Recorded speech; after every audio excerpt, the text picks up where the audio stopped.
Hey there.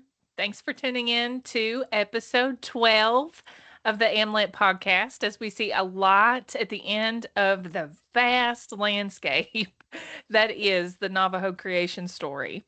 In our previous episode, the monsters were born from unresolved events in the third world and began attacking travelers and killing the people of the fourth world.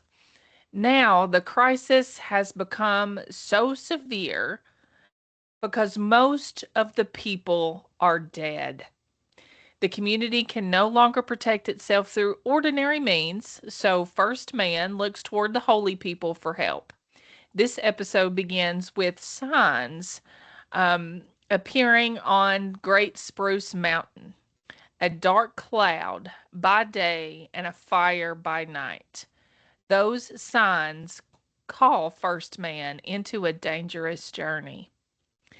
Our guiding question for our time in this installment is as follows: how does hope first appear when a community has nearly been destroyed?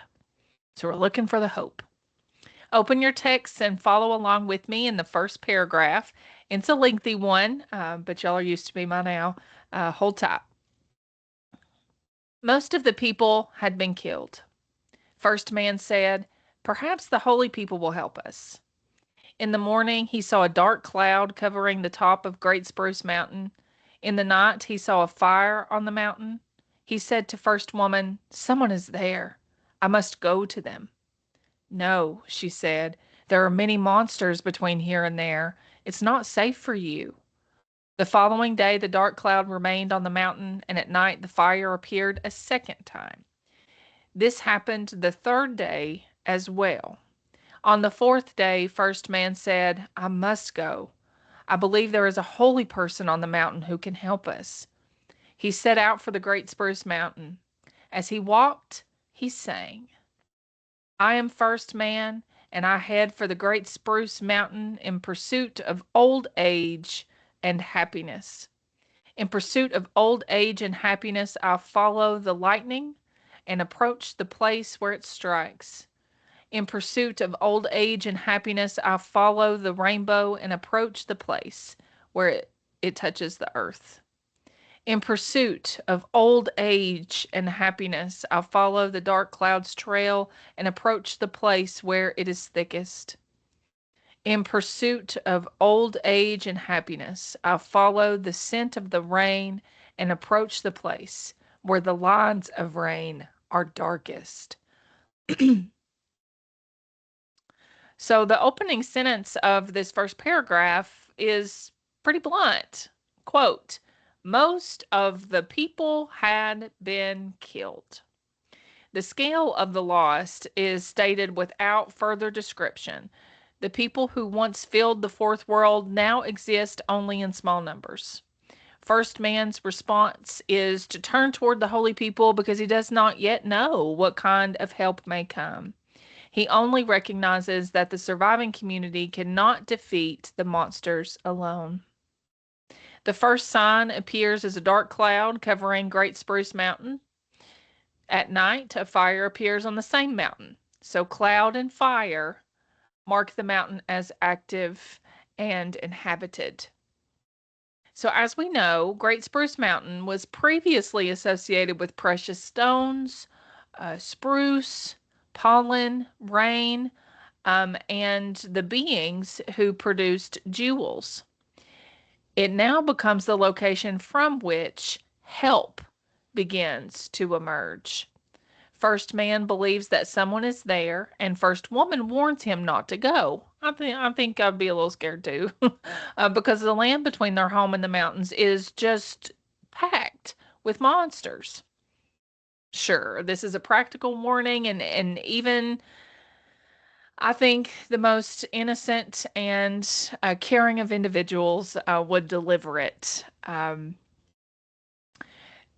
He could return, um, possibly, but what absolutely returns is that fire. You got the cloud and the fire, which is a sign for First Man that he must act, given the perfect order of four in the Navajo tradition.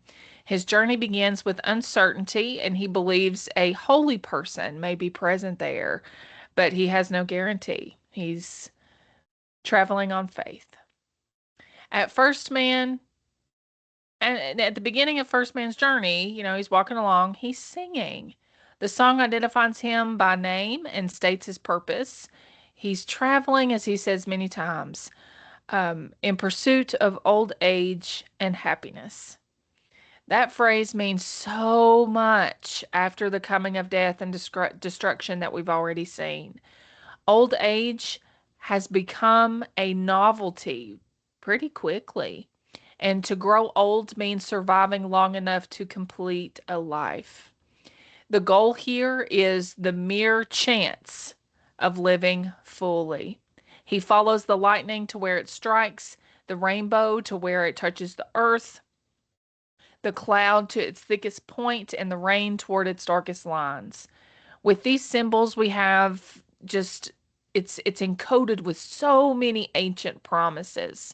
First man is moving toward forces that might ordinarily inspire fear, but the signs of help in such dire situations are intense. The intensity in our own lives could be a sign that we are on the right path. Because it's like it's turbulence, and you know that you're rising, and to solve all towards solving a problem and this hope of making lives better for ourselves and for others. So let's continue with the second and last paragraph of this section. At the very summit of Great Spruce Mountain, he heard the cry of an infant and the crashing of lightning, the pouring of rain, and he saw the tip of a rainbow with intense colors in front of the black sky.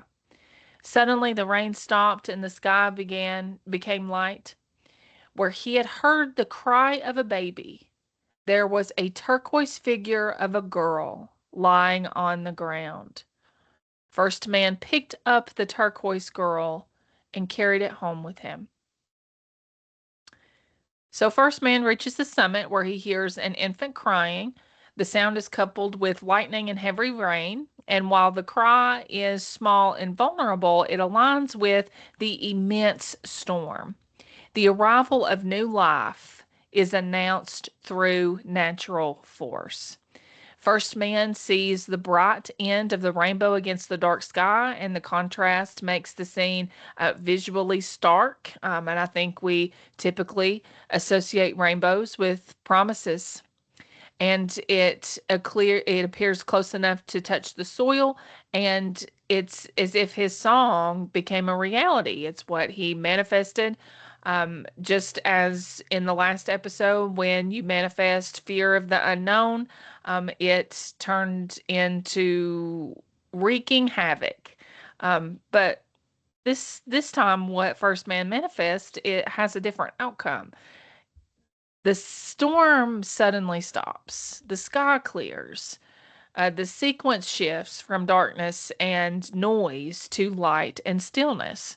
Where first man heard the baby, he finds a turquoise figure of a girl, which is a beautiful image. Like, I'm trying to think of what I would believe that would look like, and it's just cinema worthy.